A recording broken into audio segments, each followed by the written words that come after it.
سرزمین عجایب. سرزمین عجایب آنجاست که در آن زنده ها محتاج 1 ریال و 1 درهمند، در حالی که قبرهای مردگان با گنبدهای میلیاردی تزیین می شود. چه خوش سروده آن شاعر مصری که گفت برای زنده ها درهمی خرج نمی کنند ولی میلیون ها خرج اموات می کنند.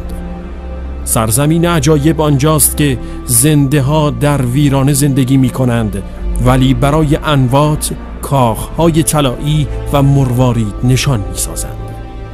واقعا حق است که بگوییم در و مروارید طوقش اشک اطفال من است، لعل و یاقوت مقامش خون ایتام شماست.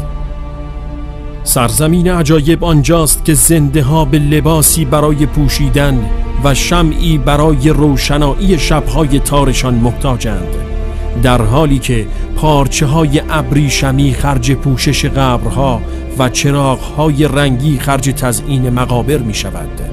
چه حکیمانه گفت آن بزرگ مرد ابوبکر صدیق رضی الله عنه که فرمودند مرا در لباسهای خودم کفن کنید که زندگان به جامه نو نیازمندترند.